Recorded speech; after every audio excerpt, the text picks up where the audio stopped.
Ibrahim's ना ही इस्लाम को समझते हैं, ना ही दिखाते हैं, ना ही उसका पालन करते हैं और अपने तरीके से हर चीज़ को तोड़ मरोड़ के सामने रखते हैं। इसलिए तो लोग बाग जो है बहुत ज़्यादा खफा होते हैं और उसके बाद में इतने कमेंट्स भी करते हैं और इनको बोलते हैं कि ये बिल्कुल ही इस्लाम के अगेंस्ट जाकर सारी चीज़ें दिखाते हैं, यानी ये उसको गलत तरीके से पेश करते हैं। तो जो लोग इस बात को नहीं जानते हैं उनको भ्रम हो जाता है इस बात का, क्या ये वाली बात सही है या वो वाली बात सही है। इस्लाम में कोई भी बात को इस तरीके से करना ये अपने आप में बहुत बड़ी बिद्दत कहलाती है। इसका मतलब ये है कि जो भी कुछ चीज़ें कुरान शरीफ में लिखी हुई हैं उनको करना और उसके अलावा हुजूर पाक जो करते थे उसको ऐसे फ़र्ज़ की तरह से निभाना या फ़र्ज़ की तरह से पूरा करना, इसी को ही इस्लाम कहा गया है। इसके अलावा जो भी कुछ आप अपनी मर्ज़ी से अपनी अकल लगा के अपने तरीके से करते हैं वो किसी भी तरीके से इस्लाम में नहीं गिना जाता। अब देखिए ऐसा हम ये क्यों कह रहे हैं कि ये क्या गलत कर रहे हैं उसको हाईलाइट करते हैं। अब आप ही बताइए, क्या किसी को भी दुनिया में ये पता है कि हुजूर किस वक्त पैदा हुए थे, उनकी पैदाइश का वक्त क्या था? भाई ये सब चीज़ें अगर आपको पूछनी है ना तो IBs से पूछ लीजिए, इन्हें पता है कि उनकी पैदाइश का क्या टाइम था, यानी पैदाइश के टाइम पे ही ये दुआ मांगते हैं। ये क्या बात हुई? इस्लाम में ये कहा गया है कि कोई भी वक्त अच्छा नहीं है, कोई भी वक्त बुरा नहीं है। आप जिस वक्त चाहें उस वक्त अल्लाह को याद कर सकते हैं, आप कोई भी अपनी प्रे कर सकते हैं, किसी भी वक्त दुआ मांग सकते हैं अल्लाह से। इसमें ना कोई समय मुकर्रर है ना ही कोई दिन मुकर्रर है। कोई भी दिन हो सकता है, वो इतवार भी हो सकता है, वो पीर भी हो सकता है, वो मंडे ट्यूसडे वेडनेसडे इंग्लिश में मैं बोल रहा हूँ, कोई भी दिन हो सकता है। ऐसा कुछ नहीं है कि वो जुम्मे वाले दिन ही जो दुआ पढ़ी जाती है या दुआ मांगी जाती है वही दुआ कबूल होती है, ऐसा बिल्कुल नहीं बताया गया। लेकिन ये अपना एक अलग नज़रिया पेश करते हैं कि भाई पैदाइश का वक्त इन्हें पता है और उसी वक्त पे जो दुआ मांगी जाती है वो दुआ इनकी कबूल होती है। ये सरासर जो बिद्दत है, गलत है और गलत तरीका दिखाते हैं। अब ये देखिए जिस तरीके से ये दिए जला रही है यानी कैंडल जला रही है, ये भी कहीं पर भी नहीं आया है। इसलिए लोग जो है इसको बुरा बुरा कह रहे हैं कि ये किस तरीके का धर्म दिखा रही है, किस तरह का इस्लाम दिखा रही है। सऊदी में इतने दिन रहकर वो आया है, क्या उसको पता है कि सऊदी में किस तरह से क्या होता है? भाई जहाँ उनकी पैदाइश हुई थी वहाँ पर तो ये त्यौहार, अगर ये त्यौहार की तरह से कर रहे हैं जिस तरीके से, अगर वैसे ही मनाया जाता है यानी लाइटिंग जलाई जाती है, दिए जलाए जाते हैं, ऐसा होता है क्या? ऐसा नहीं होता है। तो फिर ये नई तरह की चीज़ें क्यों चला रहे हैं? क्योंकि पहले ज़माने में इस तरह की चीज़ें थी ही नहीं, तो इसलिए उनका जो जन्मदिन है या फिर ये कहिए वो ये वाला जो दिन है जिस दिन हुजूर पाक पैदा हुए थे, ये दिन इबादत में बिताया जाता है। उनके नाम से की गई जो इबादत है वही उनको सबसे बड़ी चीज़ है। कहीं पर भी हदीस में, कुरान में कहीं पर भी ये नहीं लिखा हुआ है कि आप इस तरीके से ये वाला दिन जो सेलिब्रेट करेंगे जैसा कि ये कर रहे हैं, लाइटिंग जला रहे हैं, कैंडल जल रहे हैं, पूरे घर को डेकोरेट करने की कोशिश कर रहे हैं। तो एक गलत तरीके का भ्रम फैला देते हैं, बिल्कुल गलत तरीके की चीज़ें फैला देते हैं जो कि लोगों को पता नहीं है, तो उनको लगता है कि शायद यही चीज़ सही है। जिस तरह से सज बन के ये तैयार हुई है डब्बा, उसको देखकर लगता है जैसे कि ये करवा चौथ का जो व्रत रखते हैं ना, तो उस टाइम पूरे श्रृंगार के साथ में आप तैयार होते हैं, कुछ इस तरीके से गोटा पत्ती के साथ में, दुपट्टे के साथ में जिस तरह से तैयार हुई है, ये भी अपने आप में बड़ा ही गलत लगता है। देखिए नहाना धोना, सजना संवरना, अच्छे कपड़े पहनना, इसकी कहाँ मनाही है? ये तो आप किसी भी दिन कर सकते हो, लेकिन जिस तरीके से इस तरीके से आप तैयार हुए हो वो देखकर बड़ा अजीब और बहुत गलत लगता है। और यही नहीं, पता नहीं कितनी बार इन्होंने उदाहरण दिए इस बात के कि इनको पता ही नहीं कि इस्लाम में क्या होता है और कैसे करते हैं। अब आप ही बताइए, किसी ने बकरीद वाले ईद के टाइम पर किसी ने चांद रात देखी है? क्या बकरा ईद पे चांद रात होती है? लेकिन नहीं, इनके यहाँ होती है और ये सब ये करते हैं।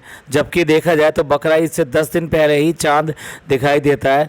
आप उसी को ये कह सकते हो कि वो बकरा ईद का चांद है। उस दिन से गिनती शुरू हो जाती है और 10वें दिन जो है बकरा ईद हो जाती है। ये सिर्फ और सिर्फ ईद के लिए कहा जाता है कि ईद का चांद है, यानी ईद से ठीक एक दिन पहले जो चांद निकलता है उसको कहा जाता है और उसी के बाद में वो ईद मनाई जाती है। जब तक वो चांद दिखाई नहीं देता तब तक ईद जो है अगले दिन नहीं मनाई जाती। और उस चांद का सिर्फ एक यही मतलब नहीं होता कि ईद जो कब मनाई जा रही है, ये भी मतलब होता है कि रमज़ान का जो पाक महीना है वो एंड हो गया है, यानी वो आखिरी रोज़ा उसका अब ख़त्म हो गया है, यानी नेक्स्ट नेक्स्ट डे आपको रोज़ा नहीं रखना, और जिस चांद को अगर आपने देख लिया तो फिर अगले दिन रोज़ा नहीं होगा, अगले दिन सिर्फ और सिर्फ ईद होगी। और दूसरी बात जो ये अपने व्लॉग में दिखा रही है वो ये दिखा रही है कि खुले आसमान के नीचे ये दुआ कर रहे हैं तो तभी दुआ कबूल होगी।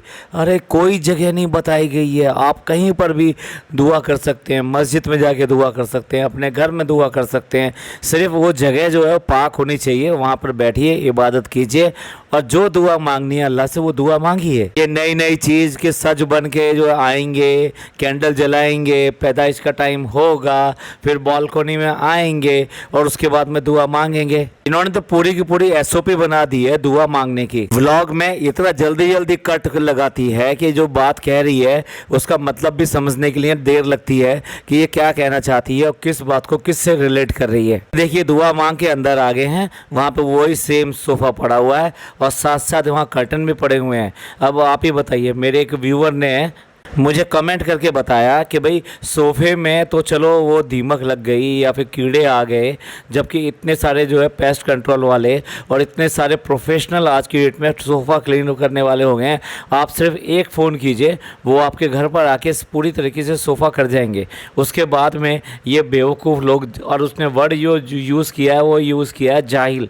तो जाहिल वर्ड, ये जाहिल लोग जो है उसको गर्म पानी से धो रहे हैं, ऐसा कौन करता है। चलिए ये तो सब सोफ़े की बात होगी, कर्टन पे कौन से कीड़े लग गए जो कर्टन बदल दिए, जो कि कर्टन जो पहले उससे घर से मैच हो रहे थे और अब बिल्कुल डिफरेंट कलर ला के लटका दिया, तो ये कर्टन क्यों करके चेंज हो गए।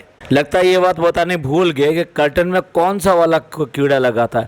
जिस तरह से रेशम का एक कीड़ा होता है वो रेशम बुन देता है, ऐसे ही लगता है कॉटन का भी कोई कीड़ा होता होगा और डेफिनेटली वही लग गया होगा। इनकी गलती नहीं है, इन्हें इसलिए निकालना पड़ा उन कॉटन के कर्टन्स को। और इसके बाद में डब्बा आ गई है खीर बनाने के लिए, और खीर बनाने के लिए किसी किचन में, वही नीचे वाले किचन में सब कुछ काम जो है अम्मी के सर पे हो रहा है। और एज यूजुअल खीर उसको बनानी आती नहीं है, पहली बार खीर बना रही है और उसमें वो खीर क्या बना रही है, सारी हेल्प जो है दूसरे से लेनी है, खुद अपने आप में वही करछी चला के दिखा देना है कि मैंने खीर बना दी है। और पता नहीं कौन से मेथड से ये खीर बना रही है कि चावल इसने पीसे हैं, उसके बाद में चावलों को भून रही है। खीर बना रही है या हलवा बना रही है, हलवे के लिए भूना जाता है, वो चाहे सूजी हो, चाहे दालों का हलवा हो या कोई भी हलवा हो, उसके लिए भूना जाता है। उसके बाद में उसको प्रॉपर तरीके से बनाया जाता है। ये नई तरीके की खीर बना रही है। आप लोगों के घर में किसी तरह से इस तरह की खीर बनती हो तो प्लीज़ कमेंट करके ज़रूर बताइएगा। हमने आज तक ये खीर इस तरह से बनती हुई नहीं देखी। यस, चावल की खीर बनते हुए देखी है और पीस के चावल भी थोड़े से डाले जाते हैं, उससे खीर अच्छी खासी गाढ़ी हो जाती है और स्वादिष्ट बनती है। तो इसलिए एक मुट्ठी की खीर खाई जाती है। मेरी मम्मी भी बनाती थी और वाइफ भी बनाती है, बहुत ही अच्छी खीर बनती है वो एक मुट्ठी की खीर। और बड़बोली डब्बा कह रही है कि हमने बड़े बड़े दावे तो कर दिए हैं कि अम्मी से अच्छे बनाएंगे, लेकिन पहली सीढ़ी पे आके अटक गए हैं। भाई जितने ट्रायल कर लो रिजल्ट तो वही आता है ना। फिर अगर अम्मी का ही हाथ कर लगवाना था तो फिर खुद क्यों इस चार्ज लिया कि नहीं मैं बना कर दूंगी और उनसे भी अच्छी बना कर दूंगी, सिर्फ लोगों को दिखाने के लिए, व्लॉग में अच्छा बनने के लिए कि देखो मैं सब काम करती हूँ और आता हो या ना आता हो, लेकिन मैं हेल्प लेके भी जो है सब काम करती हूँ और कोशिश करती हूँ बनाने की। अब आखिर मैं भी तो नन्ही मुन्नी बच्ची हूँ, कोई चीज़ मेरे से ख़राब हो जाती है या हर चीज़ मुझसे ख़राब हो जाती है और आप लोग आ जाते हैं यहाँ पर कहने के लिए। देखा जाए तो मैं जो कोशिश तो करती हूँ ना, मैं हर चीज़ की कोशिश करती हूँ, पूछ के कोशिश करती हूँ। हमारा लट्टू सिंह जो है ना वो लगा हुआ है कैमरा पकड़ के पूरा शूट करने में, दिखाने में कैसे करके खीर बन रही है। उसको चाहे रेस्टोरेंट खोल के दे दो या कुछ भी खोल के दे दो, ये पड़ा रहेगा घर पे ही। क्योंकि जिसको काम करने की आदत होती है ना वो कैसे भी करके काम करता है, जिसको कमाने की आदत होती है कमाता है। आप जब लंबे समय तक जो है बिना काम के घर के अंदर नहीं बैठ सकते। ये घर में बैठ कर ये खुद एक औरत की तरह से हो गया है और जिस तरह से औरतें करती रहती हैं वैसे ये भी करता रहता है। प्लीज़ औरत वर्ड जो है सुनकर जो है मेरे को जो है बुरा भला मत कहिएगा। मेरा कहने का मतलब ये नहीं है कि औरतें गलत करती हैं या क्या करती हैं, लेकिन क्या है देखिए दोनों के काम बटे हुए होते हैं। मर्द कुछ और काम करते हैं, औरतें कुछ और काम करती हैं। तो अगर मर्द औरत का काम करता है या औरत जो है मर्द का काम करता है तो डेफिनेटली यही कहा जाएगा ना कि वो मर्दों वाला काम कर रहा है या वो औरतों वाले काम कर रहे हैं। तो इस तरीके से ही कहा जाएगा। सिमिलर वे में मैंने ये सेंटेंस बोला कि ये भी जो है बिल्कुल औरतों वाले काम करना इसको आदत पड़ चुकी है। लगता है कि जिस दिन घर के अंदर झाड़ू लेके साफ ना कर दे, इसको चैन नहीं आता होगा कि नहीं आज जो कुछ भी किया नहीं है। और आज जो ज़रूर बीवी ये कहेगी कि आपने कुछ किया नहीं है, आप तो कुछ करते ही नहीं हो, आप तो घर को देखते ही नहीं हो, आप तो मेरे लिए कुछ कर ही नहीं सकते। जिस तरह से अक्सर एक जोक आता है ना कि रेस्टोरेंट में खाना खाने गए और रेस्टोरेंट में खाना खाने के बाद में हस्बैंड ने क्या किया, थाली लेके उठकर चल दिया, तो वाइफ ने याद दिलाया कि ये हमारा घर नहीं है, ये रेस्टोरेंट है, यहाँ बैठ जाओ। अब आप ही बताइए, जिसको बर्तन धोने की आदत हो खाना खाने के बाद में तुरंत ही, तो वो तो अपना लेकर चले गई, चाहे वो रेस्टोरेंट में बैठा हो या कहीं पर भी बैठा हो, वही हाल इसका हो चुका है। अब आप देखिए, नन्ही मुन्नी बच्ची जो है अपने हस्बैंड के साथ में लिफ्ट के अंदर फंस गई है, तो किस तरह से रो रही है, अम्मा लिफ्ट फंस गई, लिफ्ट रुक गई। क्या आपने इतने छोटे बच्चे को इस तरह से रोते हुए देखा है, जबकि वो अकेला भी नहीं है, उसके साथ में उसका हस्बैंड है। और आज की डेट में लिफ्ट किस तरह से सेफ़ होती है और किस तरह से प्रॉब्लम फ्री होती है, ये सब जानते हैं। अगर कोई दिक्कत आ गई है तो आप बेल बजाइए, आपको कोई ना कोई रिलीव करने के लिए आ जाएगा। या फिर बहुत सारी लिफ्ट में फ़ोन की भी सुविधा होती है, तुरंत ही आपको हेल्प मिल जाएगी। पर इसको पूरा का पूरा बच्चा बन के दिखाना, ड्रामा करके दिखाना है। पर ये तो देखिए बड़ी मज़ेदार बात कि लिफ्ट में रोने को तैयार है, लिफ्ट को प्रॉब्लम हो रही है, डर लग रहा है उसको, लेकिन कैमरा बंद नहीं हो रहा है। व्लॉग बराबर चलता रहना चाहिए, उसमें कंटेंट लगातार मिलना चाहिए। जिस तरीके से आज की डेट में कैमरे को इस तरह से यूज़ करना शुरू कर दिया ना, इसका बहुत बुरा असर भी होता है। आप देखिए ना, रोड पर कोई एक्सीडेंट हो जाए, कुछ भी हो जाए, तो पता नहीं कितने लोग जो है उसको मोबाइल लेकर उसको शूट करने के लिए शुरू हो जाते हैं, लेकिन आगे बढ़कर उसकी हेल्प करने वाला, उसको साइड में करने वाला, ये सब लोग कम होते हैं। तो आज की डेट में ये जो कैमरे का चलन है, इसने बहुत ज़्यादा डिस्टर्बेंस कर दिया है कॉमन लाइफ में। इतना ड्रामा करके दिखा रही है, बार बार उसको कह रही है रुक जाओ रुक जाओ रुक जाओ। अगर वो कोई और बटन में प्रेस करके देख रहा है या बेल बजा के देख रहा है, तो उसको बार बार ड्रामा कर रही है। इतना ऐसे तो छोटे बच्चे भी नहीं करते। और लट्टू सिंह की जो बियर्ड है ना, वो कंट्रोल में नहीं है। अब वो खीर टेस्ट कर रहा है तो सारी उसकी मूँछों में लग गई है, तो कह रही है आप ये मूँछें कटवा लो। भैया हाइजीन से तो इनका बहुत दूर तक वास्ता नहीं है कि मुंह में बाल जाएंगे, क्या जाएगा। ये तो सोच रहा होगा शायद नेचुरल फिल्टर लग गया है, अब जो भी कुछ खाऊंगा यहीं से छन कर जाएगा। चाय की पत्ती वाली चाय भी पी लूँगा तो चाय की पत्ती बाहर रह जाएगी और चाय अंदर चली जाएगी। और कह रहा होगा कि कितना नेचुरल फिल्टर है, ये नेचुरल फिल्टर मैंने लगा लिया है। किस तरह से चीज़ों को पेश करते हैं। वो जो बच्चा है, या बच्चा कह लीजिए, अब तो वो काफ़ी बड़ा हो गया, नान जो कैंची हाथ में लेकर बार बार उस कैंची को खाली चला रहा है। जैसे कि हम लोग जो सुनते आए थे बचपन में भी, कि अगर कैंची जो है इस तरह से चलाई जाती है तो घर में लड़ाई हो जाती है। और ये बच्चा है कि ये टेस्ट करना चाहता है कि घर के अंदर लड़ाई होती है या नहीं होती है। कोई अपने घर में इस तरह की हरकतें करता होगा। और ये वो बच्चे हैं जो कि 10th क्लास और 10th क्लास में आ गए हैं। सुना तो ये भी है कि जनाब जो है ये फेल हो गए, जनाब 2.0, और इस टाइम जो है प्राइवेट ये कर रहे हैं। पर डब्बा बिल्कुल भी बताएगी नहीं, एक बार भी नहीं बताएगी। उसके लड़की के नंबर भी इसलिए बताए क्योंकि ऑलरेडी किसी ने लेटर डाल के सारी पोल खोल दी थी कि इसके 55% नंबर आए हैं। और ये ऑलमोस्ट मेरे हिसाब से तो देखा जाए फेल के बराबर हैं, क्योंकि CBSE में 55% नंबर आना बहुत लोएस्ट कहा जाएगा, बहुत लोएस्ट स्कोर है। तो अब देखिए, लट्टू का जो लाल टमाटर है ना, वो रेडी हो गया है ग्रीन सूट पहनकर। और लट्टू सिंह जो है ना इश्क झाड़ रहा है और ये कह रहा है कि पता है मुझे ग्रीन कलर क्यों पसंद है, क्योंकि इसमें तुम बहुत खूबसूरत लगती हो। इतना बड़ा झूठा है, कितना बड़ा झूठा है। देखो ग्रीन सूट ये रोज़ तो पहनती नहीं, तो इसका मतलब बाकी कलर के जो जितने भी सूट पहनती है इसमें बिल्कुल भी अच्छी नहीं लगती उसको। ऐसे लग रहा है हमारा लट्टू सिंह जो नशे में है और नशे में ये बात कह गया और उस बेवकूफ़ को समझ में नहीं आया और वो उसके बाद में भी हंस रही है। और डब्बा को, इतनी बेअकल डब्बा को इतनी पसंद आई है और पूछ रही है ये ऐसी लाइनें तुम कहाँ से सीखते हो। तो वो भी फटाक से बताता कि गूगल से सीखता हूँ। तुम डब्बा रानी कुछ भी अपनी पता करने के लिए गूगल करो ना करो, लेकिन लट्टू सिंह जो हमारा गुटखा किंग जो है हमारा, वो पूरा गूगल पे देखता है कि तुमको क्या कहना है, कैसे बटरिंग करनी है, क्या बोलना है। अब एक बार बताइए, घर रिनोवेट हो रहा है तो घर रिनोवेट होने में टीवी, फ्रिज, सारी चीज़ें आप बदल दोगे। भाई इसी को फिजूल खर्ची कहते हैं। इसीलिए लोग बाग इसको जो है नसीहत देते हैं कि किस तरह से पैसे की जो दुर्दशा कर रही हो तुम, किस तरह से पैसे को वेस्ट कर रही हो, पैसे की कीमत नहीं समझ रही हो। आखिर इन सब चीज़ों का भी आपको अल्लाह को जवाब देना पड़ता है कि क्यों करके आपने पैसा वेस्ट किया। ये पैसा आप किसी गरीब को दे सकते थे, अपने रिश्तेदार को दे सकते थे, किसी की मदद कर सकते थे, दीन इस्लाम में लगा सकते थे, तकसीम कर सकते थे, कुछ भी कर सकते थे। लेकिन इस तरीके से बर्बाद करना पैसे को, वो इनसे सीखे कोई। और घर में आते ही बोले सब कहाँ चले गए, सब कहाँ चले गए। इसकी लाइन में जो खड़े होने चाहिए थे और झुककर इसको आदाब करना चाहिए था कि भी आदाब, भी आदाब। इतने तरीके का इसको पैम्परिंग चाहिए कि जो भी ये कोई आए तो आते ही इसको जो सलाम ठोका जाए, उसके बाद में इसको पूछा जाए, हाल चाल पूछा जाए, मिजाज पूछे जाए इसके। बोल रही है कि भाई के घर जाना है, खाना खाने के लिए जाना है, यानी इन सब की दावत जो है उन्होंने करी है, भाई ने करी है, क्योंकि ये त्यौहार है तो इसलिए उसने दावत करी है कि चलो सब लोग जो है एक जगह ही खाना खा लेंगे। इसमें दावत भी क्या कहना, फैमिली के लोग हैं, अब बाहर का कोई है नहीं है तो एक जगह खाना खा रहे हैं, इसमें कौन सी बुरी बात है।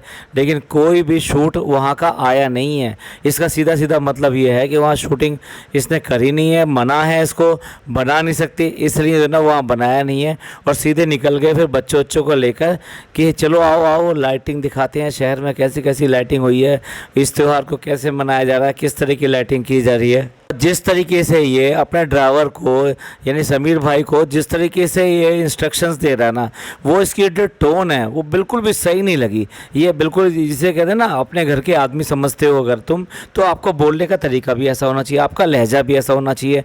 पर आप उससे कितने ऑर्डरली बोल रहे हो, कितने बदतमीजी से बोल रहे हो, मुझे नहीं अच्छा लगा बिल्कुल भी जिस तरीके से ये बात कर रहा है। वैसे तो बड़ी वाहवाही लूटते हैं कि हम अपने जितने भी मुलाजिम हैं उनके साथ में किस तरह का व्यवहार करते हैं, उनको अपने परिवार जैसा ही समझते हैं। भाई एटलीस्ट गुटखा किंग में तो ये चीज़ें नहीं है बिल्कुल भी। के बाद में बिरयानी तकसीम करी तो वो सारे के सारे शूट भी यहाँ पे व्लॉग के अंदर दिखा रही है कि हाँ हमने सबको बिरयानी जो तकसीम करी है। अगर तुमने इतनी सारी बिरयानी बनाई है और उसको पैक किया है तो फिर अगर तुम ये भी ना कहोगे कि हम उसको बांटने के लिए गए तो तब भी अंडरस्टूड समझा जाएगा कि हाँ इन्होंने ये सब चीज़ें बांटी हैं।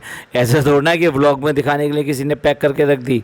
लेकिन टाइम की वेस्टेज करना, कंटेंट गेन करना, बस यही तो काम है इसका। अब डब्बा खाने के ऊपर अपने पापा से पूछ रही है कि कब से आपने जो है ना ईद मिलाद नबी आपने कब से जो है मौधा में नहीं किया है। मुझे तो नहीं लगता ये सवाल किसी भी तरीके से पूछने वाला है। हर समय तो ये इनके साथ रहती है तो इसे पता नहीं है कि पापा कब से वहाँ पे नहीं गए और इस मौके पे कब गए थे लास्ट टाइम, इसे भी अच्छी तरह से पता होना चाहिए। और बेवकूफ़ी भरे सवाल के साथ में उनका जवाब सुनने के बाद में गुटखा किंग जो को ऐसे लगा जैसे पता नहीं कौन सा बड़ा चुटकुला सुना दिया हो और लगातार हंसे जा रहा है उसको सुनकर। देखिए एक बार खुद गई थी बच्चों को लेकर कि चलो लाइट दिखा के आते हैं, उसके बाद में दूसरा टूर लग रहा है अम्मी के साथ में कि भाई अम्मी को भी दिखा देते हैं कि कैसी कैसी लाइटें चल रही हैं।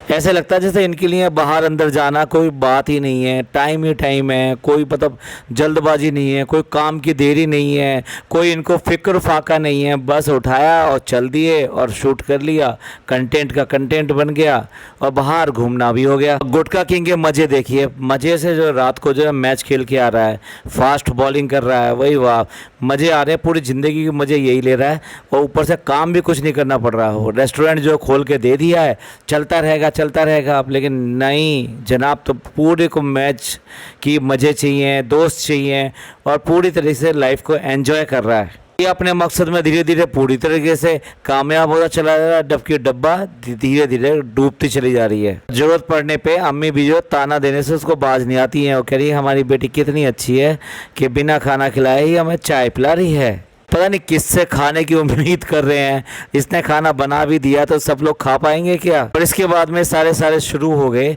वो सोफे वाला पुराण लेकर, जिसके ऊपर हमने सेपरेटली जो व्लॉग बनाया है और वो व्लॉग आपने डेफिनेटली इससे पहले देख लिया होगा। उसका सेकंड पार्ट शायद अभी अपलोड नहीं हुआ है तो सेकंड पार्ट जो है ना कल मॉर्निंग में अपलोड होगा और ये वाला व्लॉग जो है उसके बाद में आएगा। तो चलिए फ़िलहाल तो यहीं पे एंड करते हैं, उसको दोबारा रिपीट यहाँ पर बिल्कुल नहीं करते हैं जिससे कि आप कम से कम बोर ना हो जाए। हमें आपका ख्याल है कि आपका टाइम बहुत प्रेशियस है तो हम उस टाइम को बिल्कुल भी बर्बाद नहीं होने देंगे। चलिए आप अपना कमेंट करके ज़रूर बताइएगा कि इसकी हरकत है सिक्का भरा हुआ ये वाला व्लॉग आपको कैसा लगा और इसमें क्या आप इसके बारे में आपके क्या विचार हैं, प्लीज़ कमेंट जरूर कीजिएगा। ये पॉडकास्ट आपको अच्छा लगा हो तो प्लीज़ लाइक कीजिए, सब्सक्राइब कीजिए और शेयर कीजिए। थैंक यू, धन्यवाद, शुक्रिया।